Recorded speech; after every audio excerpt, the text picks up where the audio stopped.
नमस्कार दोस्तों, आप सभी का आपके अपने YouTube चैनल जीएस दरबार में हार्दिक स्वागत है। मेरा नाम है आशीष। दोस्तों, आज हम लोग बौद्ध धर्म के बारे में जानेंगे, तो आप सब हेडिंग डाल लें बौद्ध धर्म।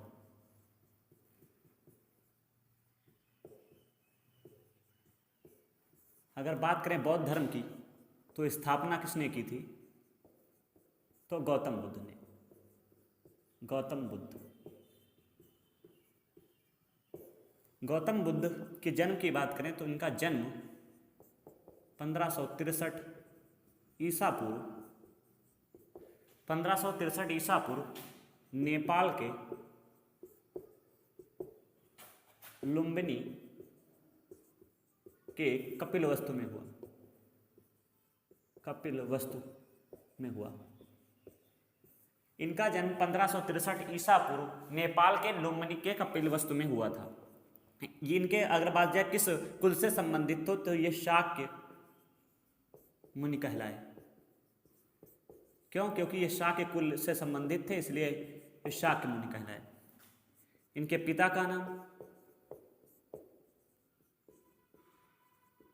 शुद्धोधन,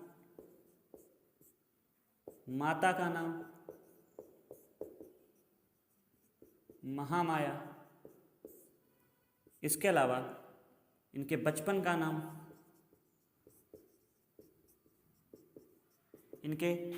नाम सिद्धार्थ। अब ये जब छोटे थे तो उनकी माँ जो है का देहांत हो गया था, तो उनकी मौसी ने इनका लालन पालन किया। तो लालन पालन किसने किया? तो प्रजापति गौतमी। बाकी इनके सारथी का नाम पूछ लिया जाता है, तो सारथी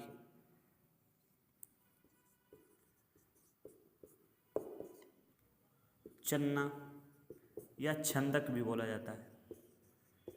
इनकी पत्नी का नाम यशोधरा और पुत्र का नाम राहुल था। इसके अलावा आप याद रख सकते हैं, इनके घोड़े का नाम पूछा जाता है, तो घोड़े का हम बात करें, घोड़े का नाम तो कंथक। घोड़े का नाम कंथक। अभी तक मैंने ये जाना है कि गौतम बुद्ध ने जो है बुद्ध धर्म की स्थापना की। इनका जन्म 563 ईसा पूर्व नेपाल के लुम्बिनी नामक कपिलवस्तु में हुआ। ये शाक्य मुनि कहलाए। इनके पिता का नाम शुद्धोधन, माता का नाम महामाया, बचपन का नाम सिद्धार्थ और लालन पालन की मौसी प्रजापति गौतमी ने किया था, क्योंकि इनकी माता की जो है माता का देहांत हो गया था। बाकी सारथी चन्ना था, जिसका नाम छंदक भी था, पत्नी यशोधरा, पुत्र राहुल और घोड़े का नाम कंथक। देखो, ये शुरुआत से ही बहुत ज़्यादा, जब इनके कह सकते हो इनका जब जन्म हुआ तो इनके जो पिता थे शुद्धोधन, उन्होंने पंडित जी को बुलाया और कहा कि आप देखें कि हमारा पुत्र कैसा होगा। तो उन्होंने कहा या फिर पुत्र आपका बहुत ही प्रतापी शासक होगा, या बहुत ही बड़ा एक कह सकते हो भिक्षुक होगा, या कह सकते हो एक बहुत बड़ा संत होगा। अब इनके पिता को ये चिंता सताने लगी, कहीं डर लगने लगा कि हमारा पुत्र जो है कहीं भिक्षुक न बन जाए या हमारा संत न बन जाए।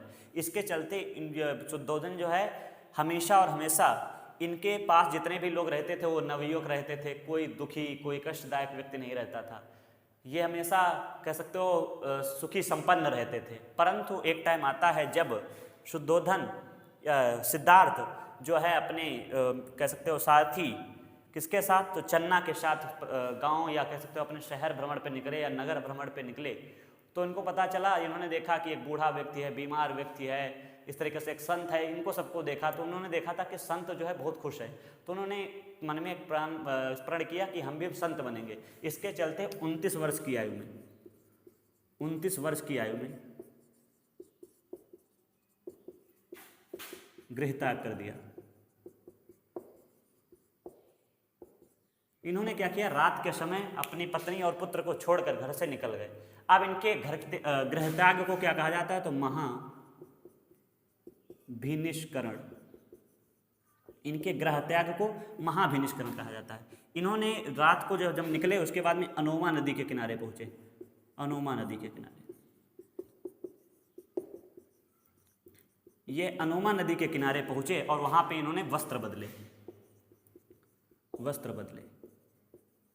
इसके बाद ये राजगृह गए और राजगृह पहुंचकर ये मिले किसके पास, अलार कलाम, अलार कलाम, और उनसे शिक्षा प्राप्त की सांख्य दर्शन की। इसके बाद में अब पूछ लिया जाता है कि इनके प्राथमिक गुरु कौन थे, तो अलार कलाम थे जिन्होंने इन्हें सांख्य दर्शन की शिक्षा दी थी। राजगृह के बाद ये वैशाली पहुंचे और वैशाली में ये रामपुत्र शूद्रक या रुद्रक से मिले और उनसे योग दर्शन की शिक्षा प्राप्त की, योग दर्शन की शिक्षा प्राप्त की। तो पूछा जाता है कि गौतम बुद्ध के प्रारंभिक या प्रथम गुरु कौन थे, तो अलार कलाम। इसके अलावा द्वितीय गुरु रामपुत्र रुद्रक थे जिन्होंने सांख्य दर्शन, योग दर्शन की शिक्षा दी, और अलार कलाम ने सांख्य दर्शन की शिक्षा दी। अब हम लोग आगे बढ़ते हैं और जानेंगे कि आगे क्या गतिविधियां रहीं गौतम बुद्ध के बारे में। तो आप सब अब आगे देखें। अब मैंने बताया ना कि इन्होंने क्या कर लिया है, अनुमा नदी के किनारे वस्त्र बदल के एक संत का रूप धारण करके अलार कलाम के पास पहुंच गए, उनसे जो है सांख्य दर्शन की, और उसके बाद में राम पुत्र कह सकते हो रुद्रक से जो है योग दर्शन की शिक्षा प्राप्त की। आगे फिर क्या होता है, उसके बाद में ये रुद्रक से शिक्षा प्राप्त करके गया पहुँचे, और गया के बाद में ये पहुँचे महाज्ञान की प्राप्ति के लिए, महाज्ञान की प्राप्त के लिए निरंजना नदी के किनारे पहुँचे। महाज्ञान की प्राप्ति के लिए ये निरंजना नदी के किनारे पहुँचे और वहाँ पे इनको महाज्ञान की प्राप्ति हुई। तो ये पूछा जाता है जब इन्हें महाज्ञान की प्राप्ति हुई तो उसे क्या बोला जाता है, तो उसे निर्वाण बोला जाता है। जब घर से निकले थे तब महाविनिष्करण, जब ज्ञान की प्राप्ति हुई तो निर्वाण। इसके बाद में एक पॉइंट आपको याद रखना है कि इन्होंने सुजाना नामक कन्या के हाथों खीर खाकर व्रत तोड़ा। इन्होंने प्रथम उपदेश कहाँ दिया, सारनाथ में, सारनाथ। तो इसे क्या बोला जाता है, तो इसे धर्म चक्र प्रवर्तन कहा जाता है। इसके अलावा इन्होंने अष्टांगिक मार्ग बताए और त्रिरत्न बताए। इन्होंने अष्टांगिक मार्ग बताए और त्रिरत्न बताए। इसके अलावा बात करें हम तो इन्होंने क्या किया, बौद्ध संघ की स्थापना की। बौद्ध संघ की स्थापना, इन्होंने बौद्ध संघ की स्थापना की जिसमें जुड़ने की न्यूनतम आयु 15 वर्ष थी। इसमें आप जुड़ सकते हैं तो 15 वर्ष। इसे ही बोला जाता था उपसंपदा। पूछा जाता है कि इन्होंने सर्वाधिक उपदेश किस भाषा में दिए, तो हम कहेंगे सर्वाधिक उपदेश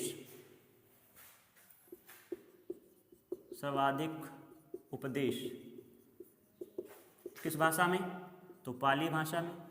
और कहाँ सब सर्वाधिक उपदेश दिए थे, स्थान की बात करें तो कौशलपुर, नहीं श्रावस्ती। पूछा जाए सर्वाधिक शिष्य कहाँ के थे, तो हम बात करें कौशलपुर। प्रिय शिष्य,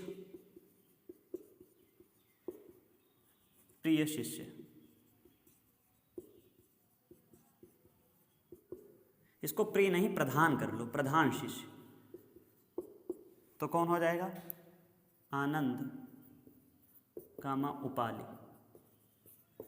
प्रथम शिष्य की बात करें, प्रथम शिष्य तो कौन कौन से, तपस्वी और भुल्लक का कहीं कहीं के नाम कल्लिक भी मिलता है। अभी तक हमने ये बात की है कि ये क्या था कि इन्होंने जो है रामपुत्र रुद्रक से शिक्षा प्राप्त करके गया पहुँचे। उसके बाद में गया से ये पहुँचे महाज्ञान की प्राप्ति के लिए निरंजना नदी के किनारे। वहाँ इन्हें महाज्ञान की प्राप्ति हुई है जिसे निर्वाण कहा जाता है। इसके बाद में इन्होंने सुजाना नामक कन्या के हाथों खीर खाकर व्रत तोड़ा। इन्होंने प्रथम उपदेश सारनाथ में दिया जिसे धर्मचक्र प्रवर्तन कहा जाता है। इन्होंने अष्टांगिक मार्ग बताए, त्रिरत्न बताए और बौद्ध संघ की स्थापना की जिसमें न्यूनतम आयु जोड़ने की थी 15 वर्ष। इसे ही उपसंपदा कहा जाता था।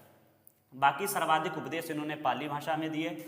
और अगर हम बात करें तो सर्वाधिक स्थान या सर्वाधिक उपदेश कहाँ दिए थे तो श्रावस्ती में दिए थे। प्रथम इनके जो सर्वाधिक शिष्य थे वो कौशलपुर के थे। प्रधान शिष्य इनके आनंद और उपाली थे और प्रथम शिष्य इनका तपस्या और भुल्लक थे। अब क्या होता है, ये अपने कह सकते हो अंतिम दिनों में ये अपने शिष्य था, इसका यह कह सकते हो इसका एक प्रिय शिष्य ही कहेंगे, चंदू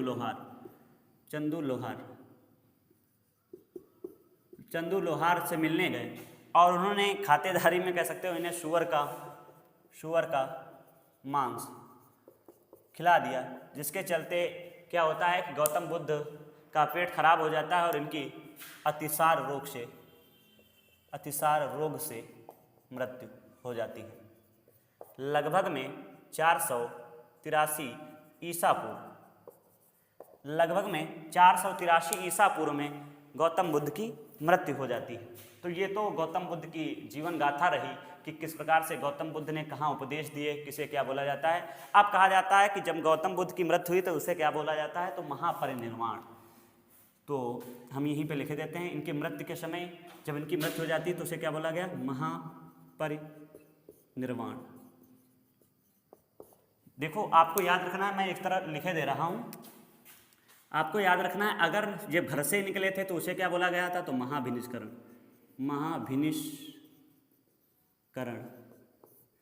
इसके अलावा जब इन्हें ज्ञान की प्राप्ति हुई तो उसे निर्वाण कहा गया।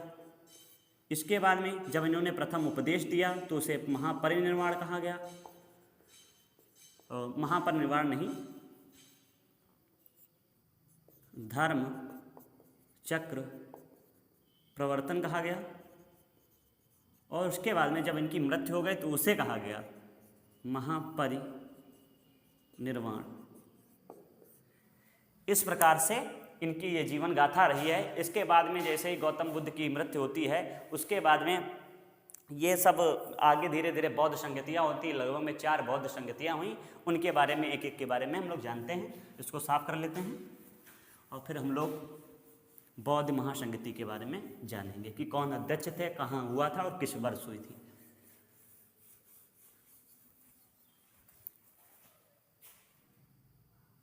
तो हम लोग लिखेंगे प्रथम बौद्ध महासंगति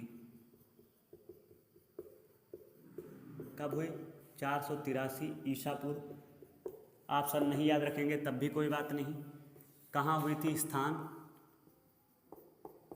राजगृह, शासक अजातशत्रु। किस वंश से संबंधित थे, तो हर्यक वंश से। इसके बाद 1 मिनट, इसके बाद में अध्यक्ष बात करें तो महाकंप्यक। और क्या बदलाव हुआ, तो इसमें 2 सुत्त पिटक जोड़े गए। 2 सुत्त पिटक या 2 पिटक जोड़े गए, सीधे को 2 पिटक जोड़े गए। कौन कौन से, तो सुत्त पिटक और विनय पिटक। तो ये प्रथम बौद्ध महासंगति है। 483 ईसा पूर्व हुई। स्थान राजगृह, शासक अजातशत्रु। इसके बाद में अध्यक्ष महाकंपक और इसमें 2 पिटक जोड़े गए, सुत्त पिटक और विनय पिटक। अब हम लोग आगे बात करेंगे द्वितीय बौद्ध महासंगति।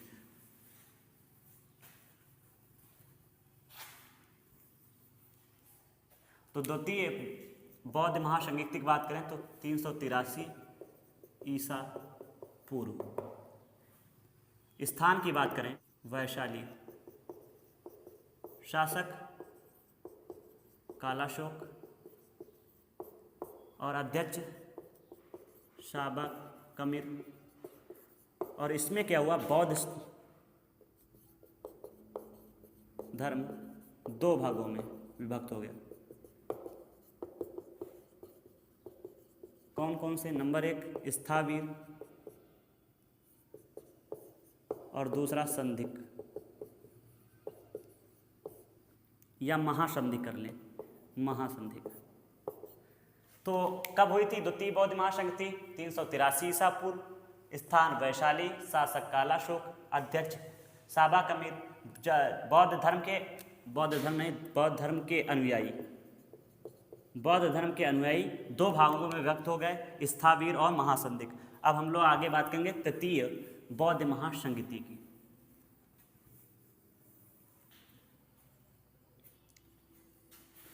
तृतीय बौद्ध महासंधि कब हुई? 251 ईसा पूर्व। स्थान पाटलिपुत्र। शासक, तो हम बात करेंगे शासक हो जाएगा अशोक, मौर्य वंश से संबंधित। अगर अध्यक्ष की बात करें तो मुगली पुतलिस। और इसमें कार्य क्या हुए? तो तृतीय या तीसरा पिटक जोड़ा गया।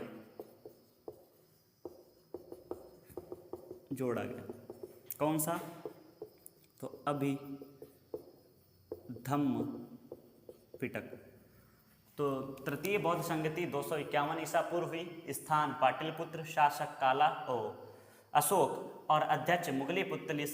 और कार्य क्या हुआ? तीसरा पिटक जोड़ा गया। इसके बाद में हम लोग अब चतुर्थ बौद्ध महासंगति के बारे में चर्चा करेंगे।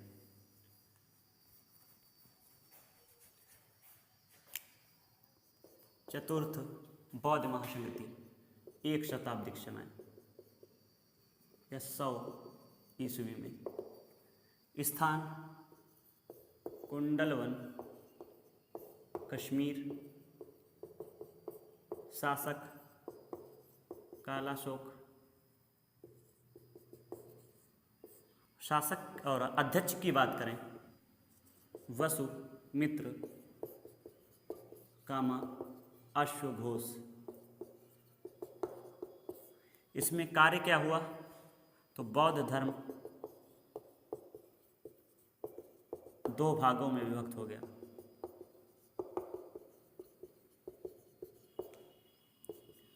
महायान और हीनयान। देखो ये याद रखना है, एक हमने बताया था द्वितीय बौद्ध महासंगति लगभग में 383 ईसा पूर्व। उसमें मैंने बताया था कि बौद्ध धर्म के अनुयायी दो भागों में विभक्त हो गए थे, स्थावीर और महासंदिग्ध में।